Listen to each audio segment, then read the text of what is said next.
Download now. CC Learning app. Hi all, welcome to Competitive Cracker.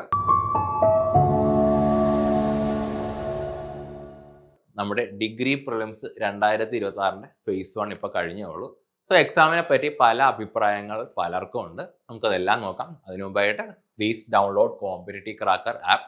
നമുക്ക് CC learning app സ്റ്റോറിൽ നിന്നോ അല്ലെങ്കിൽ play സ്റ്റോറിൽ നിന്നോ ഡൗൺലോഡ് ചെയ്യാനായിട്ട് പറ്റും. ഫ്രീ ക്വിസസ് ഉണ്ട്, മോക്ക് ടെസ്റ്റുകളുണ്ട്.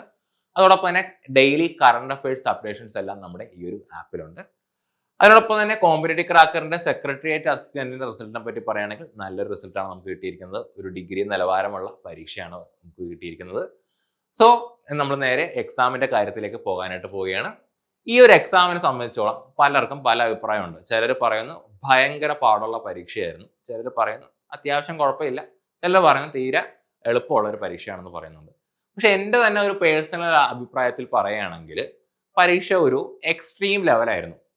അതായത് ചില ക്വസ്റ്റ്യൻസ് ഭയങ്കര എളുപ്പമായിരുന്നു, ആ സമയം ചില ക്വസ്റ്റ്യൻസ് എങ്ങനെയാണ് ഭയങ്കര പാടുമായിട്ടുള്ള ഒരു പരീക്ഷയായിരുന്നു ഈ ഒരു കഴിഞ്ഞ ഒരു പരീക്ഷ എന്ന് പറയുന്നത്. PSCയുടെ കൺവെൻഷനുള്ള നമ്മുടെ സിലബസിലൊക്കെ പറയുന്ന മാർക്ക് ഡിസ്ട്രിബ്യൂഷനുമായിട്ട് കാര്യമായിട്ടുള്ള ബന്ധമൊന്നും നമുക്ക് ഈ ഒരു മാർക്ക് ഡിസ്ട്രിബ്യൂഷനിൽ ഈ ഒരു പരീക്ഷയ്ക്ക് ഉണ്ടായിട്ടില്ല. സോ എങ്ങനെയാണ് ഈ പരീക്ഷയിൽ ഓരോ ഭാഗത്തു നിന്ന് ചോദ്യങ്ങൾ വരികയാണെന്ന് നോക്കുകയാണെങ്കിൽ ഹിസ്റ്ററിയിൽ നിന്ന് 10 മാർക്ക് ചോദിക്കേണ്ട സ്ഥാനത്ത് അവർ ചോദിച്ചത് 14 മാർക്കാണ് കേട്ടോ. 14 മാർക്കിന്റെ കണ്ടന്റ് ആണ് ഹിസ്റ്ററിയിൽ നിന്ന് അവർ ചോദിച്ചത്. ജോഗ്രഫി നോക്കുകയാണെങ്കിൽ സിലബസിലുള്ള പോലെ തന്നെ 5 മാർക്കിന് ചോദിച്ചിട്ടുണ്ട്. ഇനി arts, culture, literature and sports എന്ന ഭാഗത്ത് നിന്ന് 10 മാർക്കാണ് ചോദ്യം ചോദിച്ചിരിക്കുന്നത്. ഇനി എക്കണോമിക്സിലേക്ക് വരികയാണെങ്കിൽ അവിടെ 5 അല്ല 6 മാർക്ക് ചോദിച്ചിട്ടുണ്ട്. 6 മാർക്കാണ് ഇവിടെ എക്കണോമിക്സിന്റെ ഭാഗത്ത് നിന്ന് ചോദിക്കുന്നത്. അതിൽ ഹരിത വിപ്ലവമായിട്ട് ബന്ധപ്പെട്ട ചോദ്യമൊക്കെ ഉണ്ടായിരുന്നു, അതുകൂടി ഇൻക്ലൂഡ് ചെയ്തിട്ടാണ് ഈ 6 മാർക്കിന്റെ കണക്കൂടെ പറയുന്നത്. ഇനി സിവിക്സിലേക്ക് നോക്കുകയാണെങ്കിൽ 5 മാർക്കിന്റെ സിവിക്സ് ചോദിച്ചിട്ടുണ്ട്. പക്ഷെ അവിടെ സിവിക്സ് ചോദിച്ചതെന്ന് പറഞ്ഞാൽ സാധാരണ രീതിയിലുള്ള ഇമ്പോർട്ടന്റ് ആക്ട്സിനെ പറ്റിയിട്ടോ അല്ലെങ്കിൽ ഗവൺമെന്റിന്റെ സ്ട്രക്ചറിനെ പറ്റിയിട്ടോ ഒന്നും അല്ല അവിടെ ചോദിച്ചത്. കൂടുതലും ഫിലോസഫിക്കലി ആയിട്ടുള്ള അതുപോലെ ലോജിക്കലി ആയിട്ടുള്ള ചോദ്യങ്ങളാണ് സിവിക്സിന്റെ ഭാഗത്ത് നിന്ന് ചോദ്യം വന്നത്. ഇനി IT ഇൻഫർമേഷൻ ടെക്നോളജി ഭാഗത്ത് നിന്ന് ചോദിച്ചെങ്കിൽ കൺവെൻഷനലി ചോദിക്കുന്ന ടൈപ്പ് ചോദ്യങ്ങളല്ല IT ഭാഗത്ത് നിന്ന് ചോദിച്ചേക്കുന്നത്. ഉദ്യോഗാർത്ഥികളെ കുഴപ്പിക്കുന്ന ടൈപ്പ് ചോദ്യങ്ങളാണ് IT നിന്ന് ചോദിച്ചേക്കുന്നത്. അതോടൊപ്പം തന്നെ സയൻസ് ആൻഡ് ടെക്നോളജി, നമ്മളെപ്പോഴും പറയുന്നൊരു കാര്യമാണ്, സയൻസ് ആൻഡ് ടെക്നോളജി എന്നുള്ള ഭാഗത്തു നിന്നുള്ള ക്വസ്റ്റ്യൻസ് ഒരിക്കലും പ്രഡിക്റ്റബിൾ ആയിട്ടുള്ള ക്വസ്റ്റ്യൻസ് അല്ല. ഒരു കാലം വരെ PSC ചോദിച്ചുകൊണ്ടിരുന്ന ISROയും അതോടൊപ്പം തന്നെ മറ്റ് സ്പേസ് മിഷനുകളെ പറ്റിയിട്ടൊക്കെയാണ്.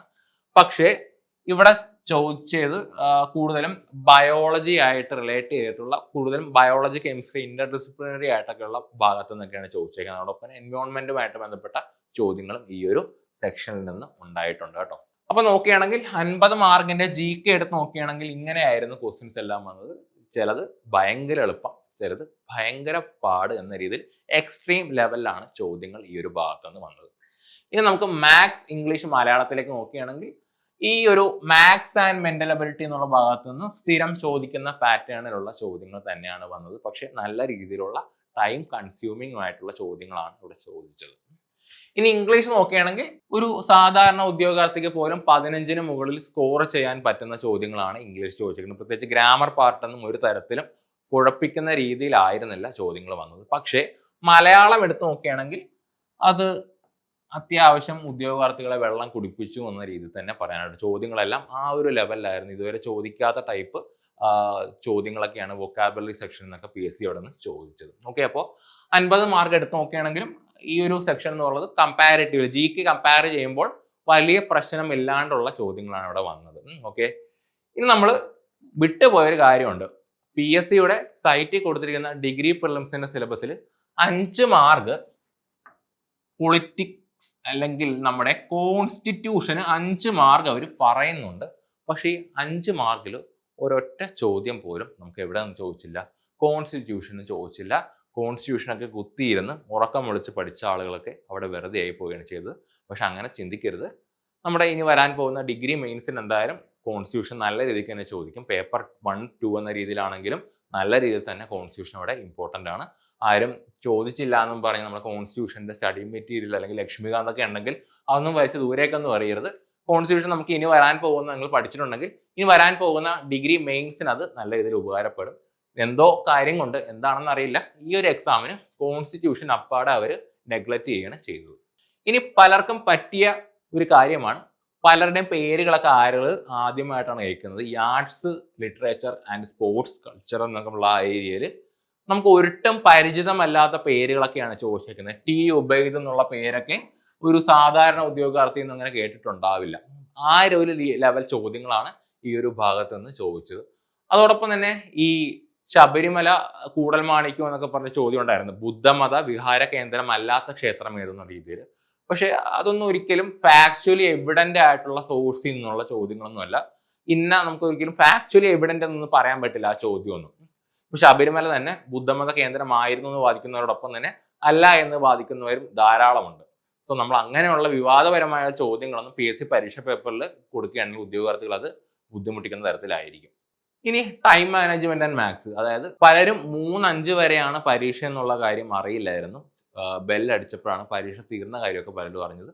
മാത്സ് എടുത്ത് നോക്കുകയാണെങ്കിൽ അത്യാവശ്യം എളുപ്പമായിരുന്നു, പക്ഷെ ടൈം കൺസ്യൂമിങ് ആയിട്ടുള്ള ചോദ്യങ്ങളാണ് മാത്സിൽ നിന്ന് വന്നത്. മാത്സ് ചെയ്തുകൊണ്ടിരുന്നിട്ട് പിന്നെ ഇംഗ്ലീഷും മലയാളവും ഒക്കെ വിട്ടുപോയ പല ആളുകളും ഉണ്ട്. സോ നമ്മൾ ഇനിയുള്ള പരീക്ഷകൾക്ക് നമ്മുടെ മാത്സിന്റെ കാര്യത്തിൽ എന്ത് ചെയ്യണം, ടൈം മാനേജ്മെന്റ് സ്കിൽ നമ്മൾ നല്ല രീതിയിൽ ഇൻക്രീസ് ചെയ്യും. പലരുടെയും പരാതി എന്ന് പറയുന്നത് മാത്സിന്റെ കാര്യത്തിൽ നമുക്ക് ടൈം മാനേജ് ചെയ്യാൻ പറ്റിയിട്ടില്ല എന്നുള്ളതാണ്. സോ അതനുസരിച്ച് നമ്മൾ ഇമ്പ്രൂവ് ചെയ്യാൻ കൂടി ശ്രമിക്കണം. ഓക്കെ, ഇനി എന്തായിരിക്കും ഒരു എക്സ്പെക്റ്റഡ് ആയിട്ടുള്ള ഒരു കട്ട് ഓഫ് എന്നുള്ള ചിന്ത പലർക്കും ഉണ്ട്. നമ്മൾ ഒരിക്കലും ഫസ്റ്റ് ഫേസിന്റെ ആ ഒരു രീതിയിൽ കട്ട് ഓഫ് ഒരിക്കലും പ്രെഡിക്റ്റ് ചെയ്യാൻ പറ്റില്ല. സെക്കൻഡ് ഫേസും തേർഡ് ഫേസും എങ്ങനെ ഇരുന്നു എന്നുള്ള രീതിയിൽ കൂടി അനലൈസ് ചെയ്താൽ മാത്രമേ നമുക്ക് കട്ട് ഓഫ് പറയാനായിട്ട് പറ്റുള്ളൂ. അതോടൊപ്പം തന്നെ നോർമലൈസേഷൻ ഉണ്ടായിരിക്കും. നോർമലൈസേഷന്റെ അടിസ്ഥാനത്തിലായിരിക്കും കട്ട് ഓഫ്, ശരിക്കുമുള്ള കട്ട് ഓഫ് കിട്ടുക എന്നുള്ളത്. എങ്കിലും നമുക്ക് പറയാവുന്ന രീതിയിലാണെങ്കിൽ കമ്പനി ബോർഡ് അസിസ്റ്റന്റ് എന്നുള്ള പോസ്റ്റിന് എങ്ങനെ വന്നാലും ഒരു 40 to 45 തന്നെ ആയിരിക്കും ഇതിന്റെ ഒരു കട്ട് ഓഫ് റേഞ്ച് എന്ന് പറയുന്നത്. പക്ഷേ യൂണിവേഴ്സിറ്റി അസിസ്റ്റന്റോ SBCID Kerala administrative tribunal assistant പോലെയുള്ള പരീക്ഷകൾക്ക് കട്ട് ഓഫ് ഇനി ഉയരാൻ ചാൻസ് ഉണ്ട്. 50 അടുത്തുള്ള കട്ട് ഓഫ് വരാനായിട്ട് ചാൻസ് ഉണ്ട്. അതോടൊപ്പം തന്നെ force exams, jailer, sub inspector, excise inspector എന്നുള്ള അതിന്റെ കട്ട് ഓഫ് എന്ന് പറയുന്നത് ഒരു 45-50 ആ റേഞ്ച് ആയിരിക്കും. വേക്കൻസി കുറവാണ്, പക്ഷേ ഫിസിക്കലുള്ള പരീക്ഷയാണ്. ആ ഒരു രീതിയിലായിരിക്കും കട്ട് ഓഫ് വരുന്നത്. ഞാൻ വീണ്ടും പറയുന്നു, ഫസ്റ്റ് ഫേസിന്റെ അടിസ്ഥാനത്തിൽ ഒരിക്കലും നമുക്ക് കട്ട് ഓഫ് അങ്ങനെ പറയാനായിട്ട് പറ്റില്ല. ഒരു ജനറൽ ആയിട്ടുള്ള ഒരു അവയർനെസ് ആണ് നമ്മൾ പറയാൻ ഉദ്ദേശിക്കുന്നത്. ഓക്കെ, അപ്പോൾ നമ്മുടെ ഡിഗ്രി ലെവൽ മെയിൻസ് എക്സാംസിനായിട്ട് നമ്മൾ കോമ്പറ്റേറ്റീവ് ക്രാക്കർ പുതിയ ബാച്ചുകൾ തുടങ്ങാനായിട്ട് പോവുകയാണ്. യൂണിവേഴ്സിറ്റി അസിസ്റ്റന്റും കമ്പനി ബോർഡ് അസിസ്റ്റന്റും അതോടൊപ്പം തന്നെ സബ് ഇൻസ്പെക്ടറിനൊക്കെ നമ്മൾ ഉടനെ തന്നെ ബാച്ചുകൾ തുടങ്ങാനായിട്ട് പോവുകയാണ്. സോ നമ്മുടെ ഈ ഒരു ബാച്ചുകളിൽ ജോയിൻ ചെയ്യാൻ താല്പര്യമുള്ള 8590202323 എന്ന നമ്പറിലേക്ക് കോൺടാക്ട് ചെയ്യുക. അതോടൊപ്പം തന്നെ നമ്മുടെ ഫ്രീ ഗ്രൂപ്പ്സിലൊക്കെ ജോയിൻ ചെയ്യുക. നിങ്ങൾക്ക് ഫ്രീ ആയിട്ട് സ്റ്റഡി മെറ്റീരിയൽസ് എല്ലാം പ്രൊവൈഡ് ചെയ്യുന്നതായിരിക്കും. അപ്പോൾ എല്ലാവർക്കും നല്ലൊരു ദിവസം ആശംസിക്കുന്നു. അതിനോടൊപ്പം തന്നെ ഇനിയുള്ള phase 2, phase 3 എങ്ങനെ അത് ക്രാക്ക് ചെയ്യാമെന്നുള്ള സ്ട്രാറ്റജിയൊക്കെ നമ്മൾ പറയുന്നതായിരിക്കും. അപ്പോൾ എല്ലാവർക്കും താങ്ക് യു.